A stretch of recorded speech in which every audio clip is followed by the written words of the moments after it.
3 days. That's how long my daughter-in-law gave me to leave my own house. My name is Arthur Bennett, and I'm 68 years old.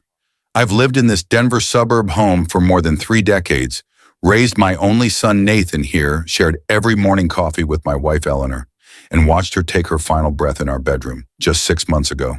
This morning, Sabrina Mitchell, Nathan's wife, stood in my living room with a calm that only comes from practice. Her voice was soft, her words rehearsed. Arthur, this house isn't safe for you anymore. Nathan, he's gone. I'll take care of the paperwork. You just need to sign and move out within 3 days.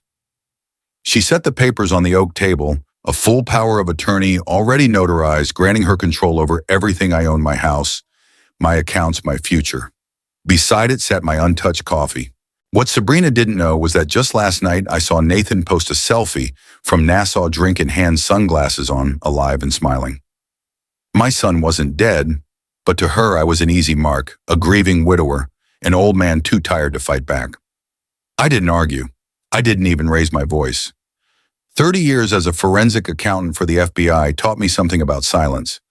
The loudest person in the room is usually the one hiding the truth. 3 days, she said.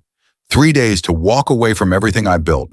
But she has no idea. I've been recording every conversation for the past 3 months. And this is the story of how one silent old man dismantled the perfect scam his daughter-in-law thought she could pull off. March 15th, 2024, the day Eleanor lost her battle with pancreatic cancer. We had been married for 43 years. 43 years of quiet breakfasts, garden mornings, and shared routines that no longer made sense when she was gone. The house felt hollow, like it had swallowed her laughter and refused to give it back. Nathan flew in from Miami for the funeral. He brought Sabrina with him, his wife of 3 years, though I barely knew her. She was polite, composed, always talking about real estate markets and investment opportunities. Her phone never left her hand. After the service, she came to my kitchen still in her black dress and said gently, "Arthur, you shouldn't stay in this big house alone. It's not healthy." I was washing Eleanor's favorite mug, the chipped blue ceramic one she refused to replace. "I'm managing fine," I said. Sabrina smiled, but it wasn't warmth. It was calculation.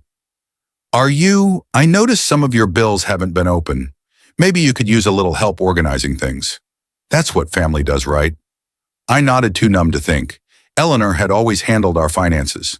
Paying bills felt like deciphering a foreign language I no longer wanted to learn. So when Sabrina offered to help sort through my mail, I let her. That was my first mistake. That night I walked past Eleanor's old office and saw the light under the door. Sabrina was inside, phone in one hand, snapping pictures of bank statements, insurance documents, and investment portfolios.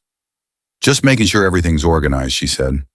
"You've got quite a bit here, Arthur. It's important to keep track." She was right about one thing: I did have quite a bit, and she was definitely keeping track. Over the next few weeks, her visits became routine. She'd stop by with takeout offer to tidy up, ask about my accounts in the same casual tone people ask about the weather. When I hesitated, she'd tilt her head sympathetically. "You seem a little confused, Arthur. Maybe we should write these things down before you forget them." Then came the subtle comments, the kind that plant seeds of doubt. "You told me that story yesterday. You've been misplacing things a lot lately. Have you talked to a doctor about memory issues?" Each remark carved away a small piece of my confidence. She started mentioning senior living communities, bright, expensive prisons wrapped in marketing brochures. "They're beautiful, Arthur. Meals, activities, medical staff, much safer than living alone." By June, I'd catch her in Eleanor's office again, rearranging files. "Just making sure your important documents are in one place," she'd say. But I could feel it now, the shift. This wasn't help. It was preparation. And what truly unsettled me was how she started talking about Nathan. Always vague, always distant. "He's under a lot of stress. He doesn't want to worry you. Work's been difficult." Except every time I asked to speak with him directly, she had another excuse. Then came the strange mail. Credit card statements I never opened. Investment calls from advisors I'd never met. Sabrina always had explanations. "I thought we could review your finances together. At your age, it's good to be conservative." That's when she left a document on my kitchen table one morning. Power of attorney, full control, unlimited access. "Just a precaution," she said, stirring coffee like it was any other day. "If something happens to you, someone needs to handle your affairs. Nathan's too busy, and I have experience with real estate. I stared at the paper. That's when it hit me I wasn't losing my mind. I was being studied, measured, groomed. That night I didn't sleep. Instead, I opened Eleanor's old filing cabinet and spread every document across her desk. The numbers were staggering, my entire life reduced to account balances and signatures. $2.3 million in my Fidelity retirement account. $45,000 in savings. The house recently appraised at $890,000. Eleanor's untouched $250,000 life insurance payout. Nearly $4 million. And scribbled in the margins in Sabrina's perfect handwriting were my account numbers. She knew exactly what I was worth. But if she thought I was helpless, she was about to learn something Eleanor used to say. Whenever people underestimated me, Arthur may be quiet, but he never sleeps through a storm. The next morning, Sabrina arrived early, too early for someone who wasn't living there. She moved around my kitchen like it already belonged to her. When I walked in, she was pouring coffee into one of Eleanor's mugs, the same chipped blue one I'd refused to throw away. I had my lawyer look over the power of attorney, she said lightly, sliding a new stack of papers across the table. He made a few adjustments just to make sure you're properly protected. Protected. That was the word she always used when she meant controlled. I scanned the document. The adjustments gave her expanded authority to sell property, access safe deposit boxes, and make necessary financial decisions on my behalf. Every clause was a quiet theft. Sabrina, I said I need to think about this. Her smile faltered for half a second. Of course, Arthur. But at your age, decisions like these only get harder. Nathan's struggling financially and family should help each other, right? There it was again, that invisible we. Her we always meant her. That afternoon, I made a phone call I should have made weeks earlier. Reynolds, Mark Reynolds. Detective Mark Reynolds had been my partner for over a decade back at the Bureau of Financial Crimes. Sharp, patient, allergic to bullshit. Arthur, Jesus. I'm sorry about Eleanor. How are you holding up? I think someone's trying to run a con on me. I told him everything, the documents, the manipulation, the talk of memory loss and senior living. He didn't interrupt once.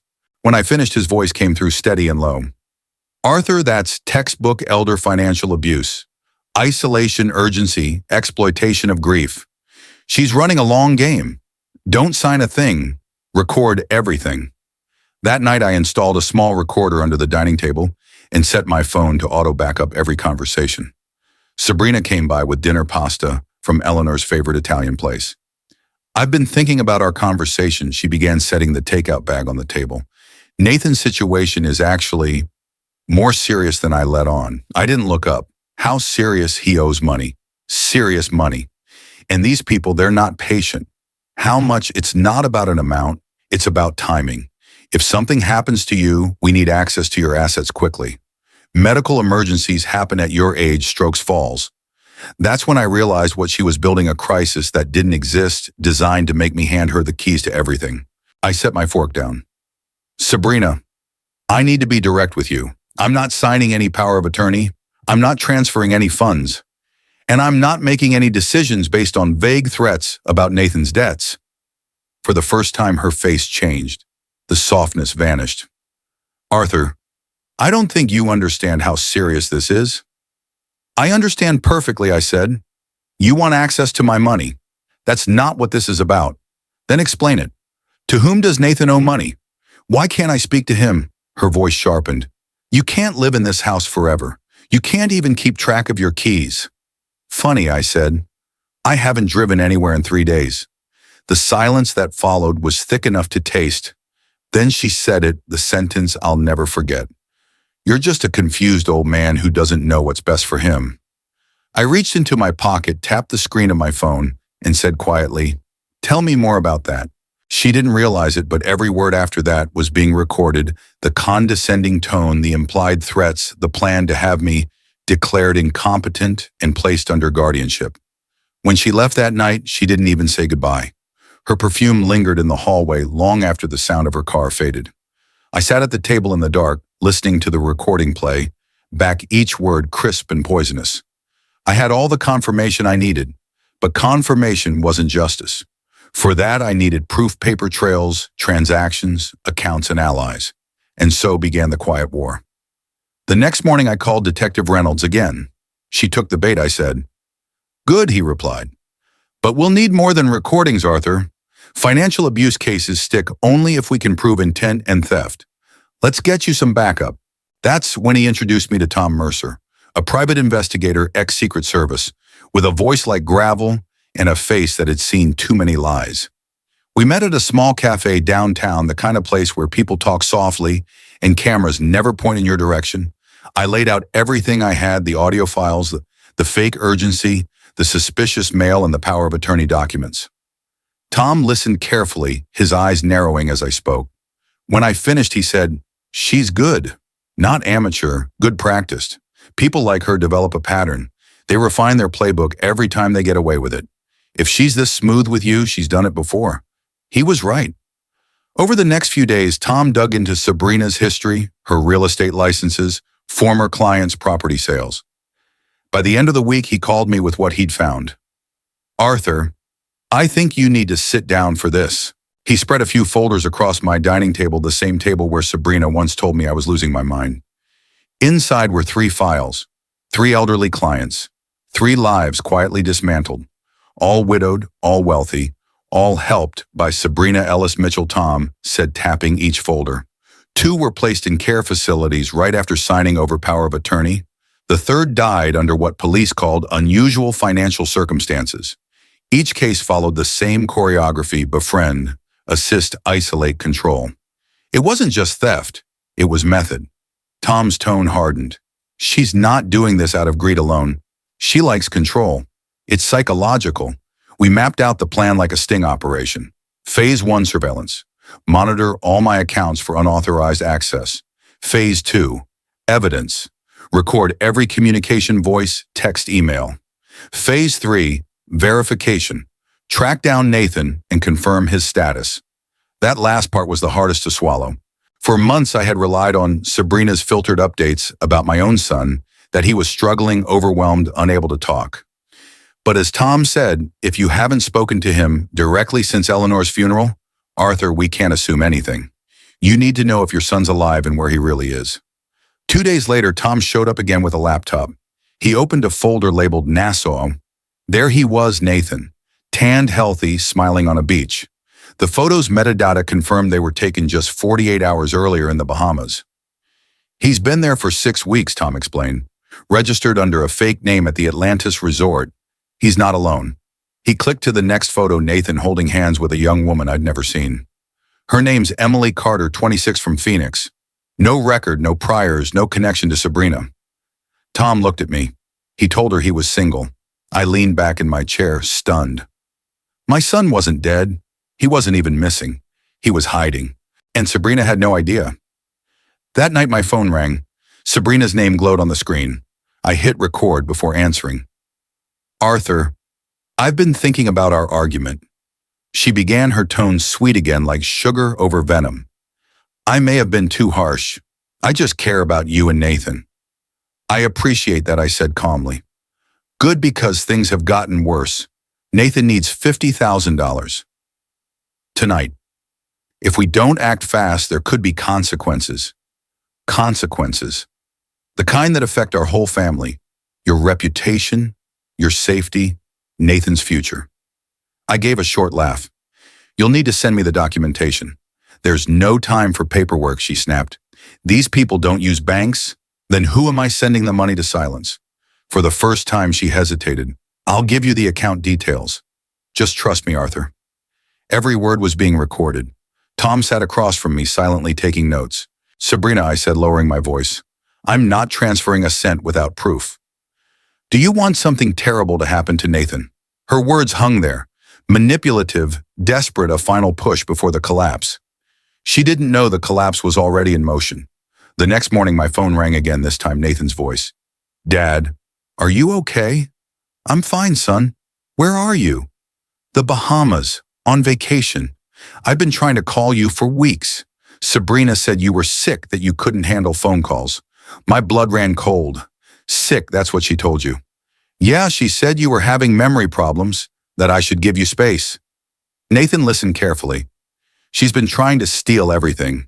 She's been saying you're in debt, that you died in Miami, that I need to sign my finances over to her. There was silence on the other end.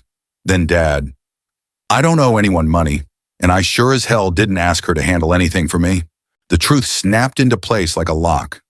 Nathan wasn't a victim, not yet, but Sabrina was building his death certificate before his flight home had even landed. I hung up and turned to Tom. She's about to fake my son's death. He nodded grimly. Then let's make sure she writes her own confession. 3 days later, my prediction became fact. I was drinking coffee on the porch when a black sedan pulled into my driveway. Sabrina stepped out dressed in black, from head to toe hairpinned. Makeup muted the picture of grief manufactured for an audience. She climbed the steps slowly, clutching a folded piece of paper in one hand and a tissue in the other. Arthur, she whispered, her voice trembling, just enough to sound rehearsed, I have terrible news. I set my mug down. What kind of news? It's Nathan. She swallowed, lowering her eyes. There's been an accident. A car crash in Miami. He didn't make it. She handed me the paper. A death certificate. Nathan Bennett, age 35. Cause of death, multiple trauma from vehicle collision. It looked official, signature stamps, even a Florida seal. When did this happen? I asked quietly. Yesterday morning. The body's already been prepared. I arranged for cremation. It's what he would have wanted, like Eleanor. That was the mistake. Nathan hated fire. Always had. I'd like to see the police report, I said. Of course. I'll get you copies. But right now, we need to address something urgent, his debts. Significant debts. She pulled another document from her purse, the same power of attorney I'd refused to sign this time, with emergency estate protection scribbled across the header. This will let me secure your finances before creditors make claims against the estate, she explained. We can't delay. Across the street, Mrs. Harrington was watering her roses, her gaze fixed on us. The Thompsons were checking their mail, not so subtly listening. The neighborhood could smell a story. Arthur, please, Sabrina pressed. We need to move fast. By that afternoon, half the block had heard about Nathan's tragic accident. By evening, Sabrina had launched a GoFundMe campaign titled Memorial Fund for Nathan Bennett. The description was perfect, heartfelt, manipulative, professional, helping a grieving father cover funeral costs after losing his wife and only son within a year. Within hours, the donations poured in $100 from Mrs. Harrington, $250 from Nathan's high school friends, $500 from my old colleagues at the Bureau. Over $8,000 before midnight, Sabrina showed me the page with a soft smile. People are so generous, Arthur. This will help with the expenses. What expenses? Cremation permits memorial service. It all adds up. I nodded. Of course. And then I made the final call to Detective Reynolds. It's time, I told him. Saturday arrived crisp and clear, the kind of morning Eleanor loved. The church was packed. St. Mark's Episcopal had never seen so many black suits and damp eyes. Sabrina stood at the front, accepting condolences, embracing neighbors, dabbing fake tears. She'd even written Nathan's obituary herself. Nathan Bennett, beloved son and husband, passed away unexpectedly on August 15th in Miami, Florida. He was a devoted family man who brought joy and laughter to everyone who knew him. I sat in the third pew, silent, my hands folded around Eleanor's old rosary. At 10:30, Sabrina stepped up to the pulpit, voice trembling, just enough to be convincing. Nathan was the kind of man who put family first. His greatest fear was leaving his father alone. How poetic, the same woman who'd been trying to steal everything I owned, mourning the son she'd declared dead. Then I saw movement near the side door. Detective Mark Reynolds entered quietly, followed by Tom Mercer and another man in plain clothes, a badge clipped to his belt. They walked down the center aisle until they stood directly below the pulpit. Mrs. Mitchell Reynolds, said, his voice echoing through the church. Sabrina blinked. I'm in the middle of a funeral. Yes, ma'am, Reynolds replied. A funeral for Nathan Bennett, who, according to this death certificate, died in a car accident in Miami on August 15th. He held up the document. The problem is Mrs. Mitchell, Nathan Bennett is very much alive. He connected his phone to the church's sound system. Dad, can you hear me? Nathan's voice filled the sanctuary. Loud, clear, undeniable. Hi, everyone. I'm calling from Nassau, where I've been on vacation for the past 6 weeks. Just want to confirm that reports of my death have been greatly exaggerated. The church erupted, gasps, cries, murmurs, camera phones lifting like a wave. Sabrina froze. Her face turned white as the lilies behind her.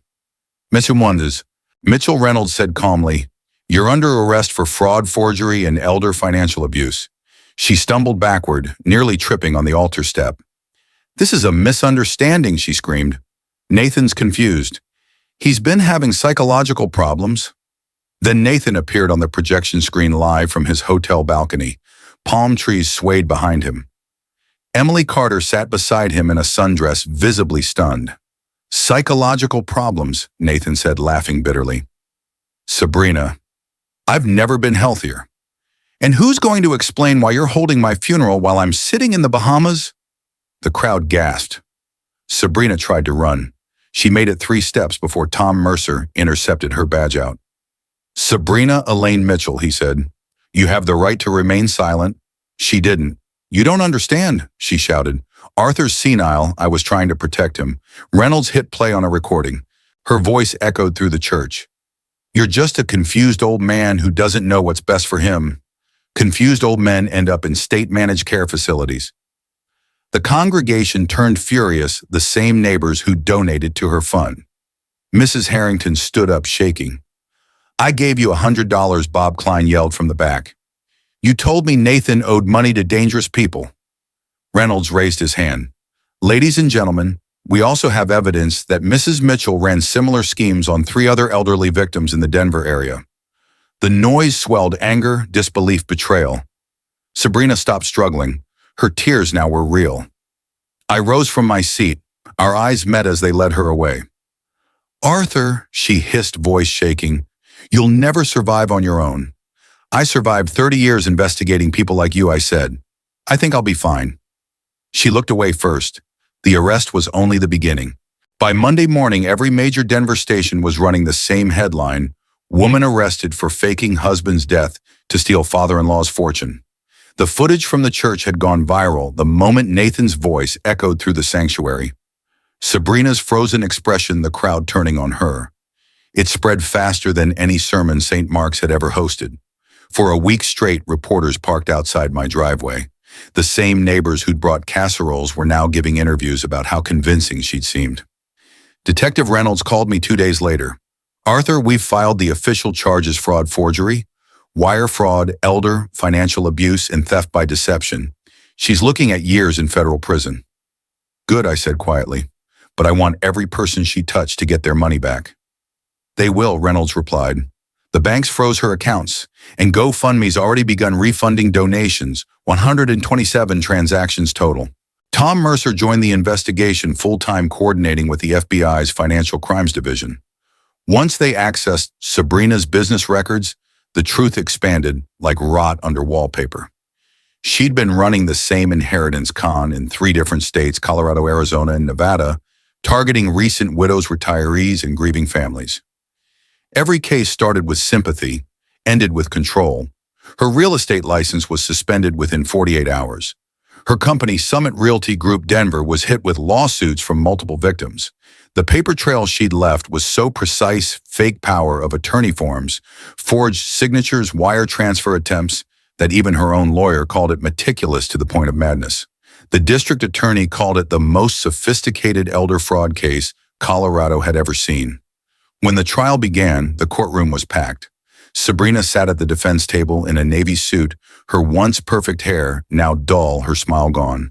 Judge Rebecca Klein presided, a woman known for her patience and her precision. She listened as the prosecution played recordings of Sabrina's manipulation, her soft, poisonous voice convincing me I was confused, fabricating Nathan's debts, urging me to sign over everything. Then came the evidence: the forged death certificate with a falsified Miami medical examiner's seal, emails arranging a cremation through a fake funeral home domain, attempted wire transfers to a Cayman Islands account under her maiden name. And finally, the recording from the church, the congregation gasping as Nathan's voice played. When the verdict came, it was unanimous: guilty on all counts. Sabrina's attorney requested leniency. Judge Klein refused. "Mrs. Mitchell," she said, voice steady, "you systematically exploited those who trusted you, most grieving spouses, aging parents, your own family. You turned compassion into currency. You weaponized grief. The sentence was swift and surgical: 5 years in federal prison. $500,000 restitution, lifetime ban from financial and real estate work. Sabrina didn't cry, not one tear. She just stared at the table as the bailiff cuffed her wrists. As she was led away, she looked at me once, eyes full of the same quiet arrogance she'd worn the first day she told me to sign my life away. "You'll end up alone, Arthur," she hissed. "People like you always do." I leaned forward. "No, Sabrina. I just prefer my house without liars." The system moved quickly after that.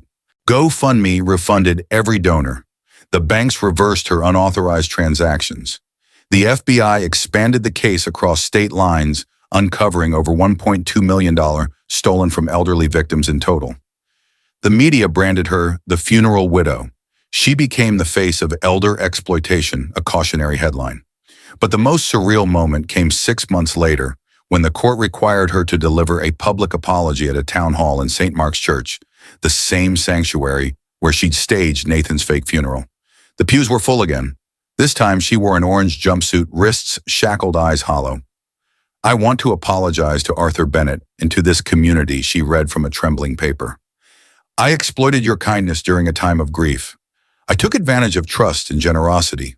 Her voice was flat, empty. The words meant nothing. People stood one by one to speak. Mrs. Harrington, Bob Klein, the Thompsons, even a few of Sabrina's former clients, each one describing what her deception had cost them, their peace, their confidence, their faith in people. When it was my turn, I walked to the microphone. The room fell silent. "You picked the wrong man to deceive," I said slowly, "and you forgot something important. Justice isn't revenge. It's protection." Sabrina didn't lift her head. I didn't need her to. After sentencing, she was transferred to a federal facility in Arizona.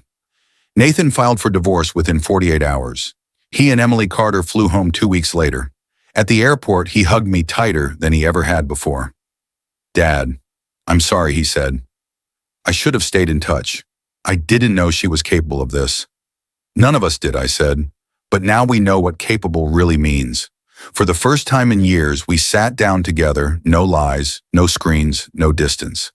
Just two men finally speaking as family again. The house that once felt haunted was quiet again, but it was an honest kind of quiet. And for the first time since Eleanor died, I could breathe. Justice came and went, like a long winter, slow cold and strangely quiet. When the noise faded, I found myself standing in the same house Sabrina once tried to steal from me. Only now it felt different. Not like a crime scene, not like a museum of loss. It felt alive again. Nathan moved back to Denver permanently. He and Emily Carter rented a small apartment 3 blocks away. We started having Sunday dinners together, something Eleanor had always wanted us to do, but never could make happen.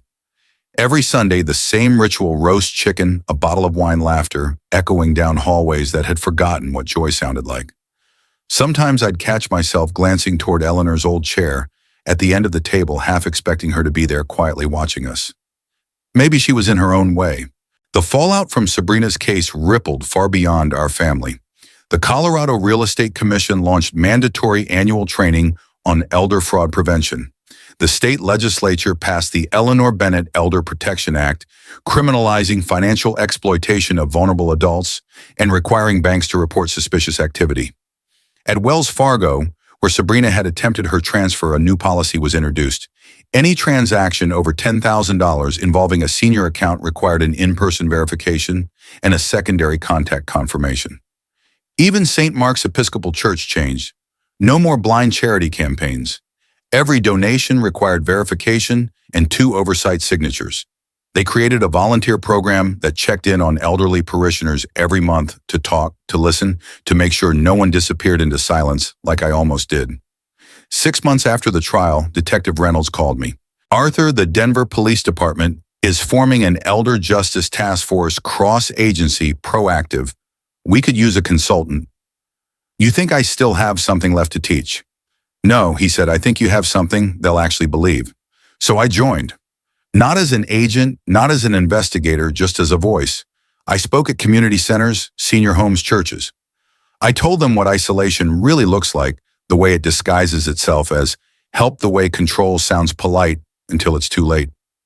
Every time I finished a talk, someone would come up to me and whisper a version of the same story. My daughter's been managing my accounts. My neighbor's son took over my bills. My caregiver has my passwords. They weren't paranoid. They were brave enough to ask questions before it was too late. That I realized was the difference between victims and survivors' connection. A year later, Nathan and Emily were married in the same church where Sabrina held his fake funeral. It was almost poetic, the same stained glass light, the same organ notes, but this time filled with truth. Pastor Daniel Price opened the ceremony by saying, "Today we celebrate not only love, but the triumph of trust over deception, truth over manipulation, and family over greed." I stood beside my son watching him slip the ring onto Emily's hand. Eleanor would have adored her calm kind and quietly fierce, the kind of woman who heals what others break. At the reception, Emily took my hand and said, "Arthur, what happened to you shouldn't happen to anyone. I'm studying to become a financial planner. I want to help families protect themselves." I smiled.